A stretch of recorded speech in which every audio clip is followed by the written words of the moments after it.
is ano daw ang kaibahan ng Roman Catholicism at Christianity? Yun po. Ay walang pinagkaiba yun.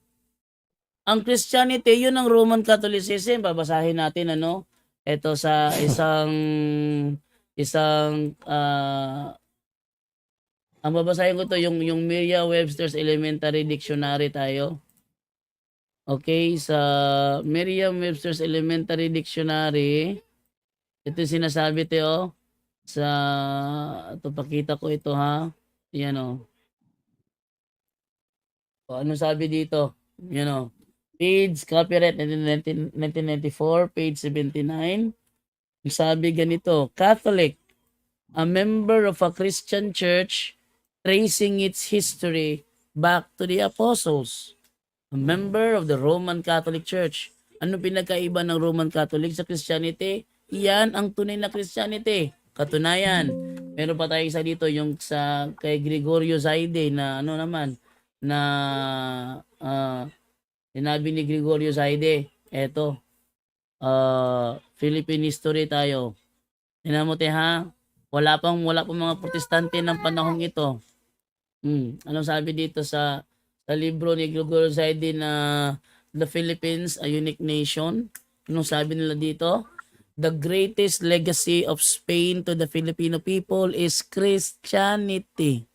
Ano daw ang greatest legacy ng Filipino people sa ng Espanya sa mga Pilipino is Christianity, specifically the Roman Catholic religion. So yung Christianity, yun ang Roman Catholic religion. Yung mga napapakilala ngayon ng mga sila daw mga Christianity, mga ano na lang yan mga protestante na lang yan mga yan. Specifically the Roman Catholic religion. Strangely, this religion was Asian in origin, being founded by Jesus Christ in Palestine. Kaya nga tayo lang yung tayo lang yung iglesia sa mundo na malakas ang loob magtanong kung hindi si Kristo ang founder ng iglesia namin, sino? Yung iba hindi makapagtanong ng ganyan, ate sabi na. Walang pinagkaiba ng Catholic at saka Christianity, the same lang dahil siya ang Christianity. Ate, meron ba akong babasahin yung isang reference dito na nasa din? Ito ay sa religions book. Ito ay sa religions book puti. Ito sabi ito, the religions book. Yan. Roman Catholic Church. Ano sabi diyan? The Roman Catholic Church is the original and still the largest Christian church. At kung sa pasugo naman tayo kukuha sa pasugo ng INC, ito yung binasa ni Brother Wendell doon sa kanilang debate ni Ramel Parba. Ito, sabi ganito, even secular history shows a direct time link between the Catholic Church and the apostles, leading to the conclusion that the true Church of Christ is the Catholic Church. Pero meron silang dito meron silang banat dito, sabi nila, hindi ba ang author niya ng isang dating Katoliko? Kasi nakalagay dyan, as a Catholic, I was firm in my belief that Peter was chosen as first pope to head Christ Church on earth. Sabi nila, dating Katoliko yung nagsulat niyan. Tama, dating Katoliko ng sulat niyan. Sabi niya kasi, as a Catholic, I was firm in my belief that Peter was chosen as the first pope to head Christ Church on earth. Pero yung itong kasunod, even secular history shows a direct time link between the Catholic Church and the apostles. Itong secular history, hindi na to saklaw niya Hindi na to saklaw niya. Itong mga sinabi to, saklaw niya. As a Catholic, I was firm. Pero itong secular history, hindi na niya saklaw yan. Ano sabi niya? Even secular history shows a direct time link between the Catholic Church and the apostles, leading to the conclusion that the true Church of Christ is the Catholic Church. Yung binasa doon sa debate ni Father Darwin at ni Ramel Parba.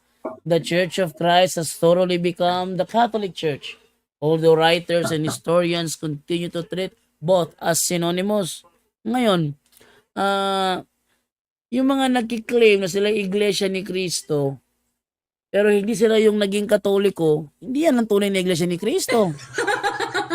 Kasi ang tunay na iglesia ni Kristo, sabi ni sabi ni Sinita, pinlay ni Brother Wendell yun, tsaka ni Sandoval, yung iglesia katolika talaga sa pasimula ay yan ang iglesia ni Kristo. Yan ang iglesia ni Kristo. Sabihin lang ngayon, natalikod ang buong iglesia. Walang talatang ganun, walang batayan na natalikod ang buong iglesia. Actually, si Paul Alima nagpadala ng hamon sa sentral. Nagpadala siya ng hamon sa sentral na patunayan ng ministro ni Manalo. Sino ministro? Ang hawak nung kaya na patunayan na ang total apostasy, yung nalipo lahat. Patutunayan niya na biblical yung total apostasy o nalipol ang buong iglesyang tinatag ni Kristo. Alam mo, Ate Sabi, na walang ministrong sumagot. Hanggang ngayon walang response ang sentral ng ng INC doon. Ewan ko lang kung papayag ba kaya ang The Revealers na humarap doon sa hamong 'yon. Kung papayag Next question naman dyan, daw. kung papayag sila, o yun na nga, kung papayag sila is face-to-face debate. Face-to-face debate yun, ha. Kahit hindi face-to-face ba dyan, daw, kahit dito sa live, basta nakita mukha. Basta pakita yung mukha niya, nagsasalita siya. Oh, yun nga. Kahit dito na sa live, basta... Pero I insist, Brother John Ray, kasi magaling kasi sila mag-chop-chop, Brother John Ray.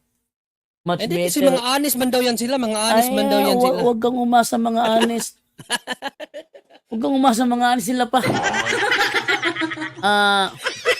Mas better talaga yung face-to-face para kung sakali may puputulin, makita natin. Kaya nung ginagawa ni Ramel Parba, ay binuking ni Padre Darwin, ituloy mo nga. Pero dyan, daw. Talaga. Mamaya na yung kwento mo kasi may nagtatanong pa, nag-aantay. Yun na nga, pinapaklaro ko lang na ang Christianity at ang Katoliko ay walang pinagkaiba, may development lang na nangyari. Baka sabihin nila kasi, yung Christianity ba dati, may sign of the cross ba sila?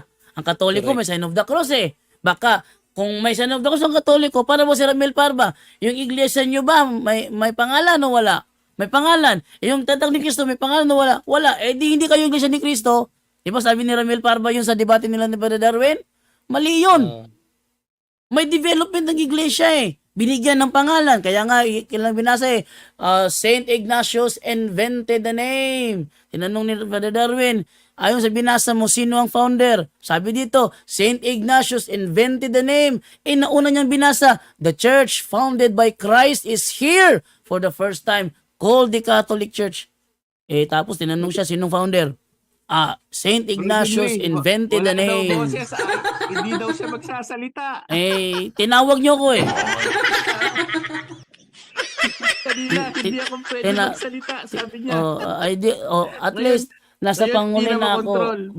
Brother Angel, nasa panghuli na ako kasi may i-announce pa pala ako. May ano muna sasabihin na dyan, mayroon pa kasi isang tanong kasi. Sige, Ate Sabina, go ahead, Ate Sabina. Meron ka follow-up, Ate Sabina.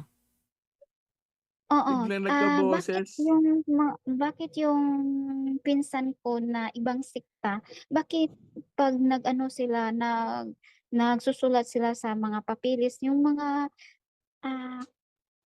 papilis na pinipirmahan nila, ibang sikta sila, bakit nagki-claim sila na sila daw yung Christian?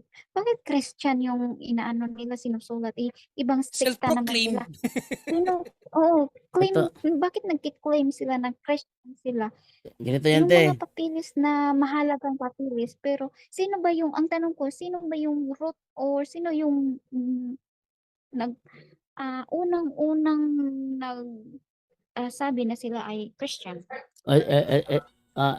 Ang sagot ito, te. Dati kasi ako 70 Adventist eh. Dati ako 70 Adventist debater. Sa amin, kiniklaim talaga namin na kami Christian. Ang reason dyan kasi kami ay Christian denomination.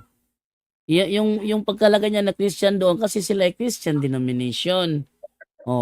Sinasabi lang Christian sila pero claim nila yon na sila ay nagpariso sa sect at nagpakilalang Christian, Church of God, Church of Christ, merong Church of Christ na na walang instrumento, nagreklamo sa akin, lagyan ko daw ng apelyido.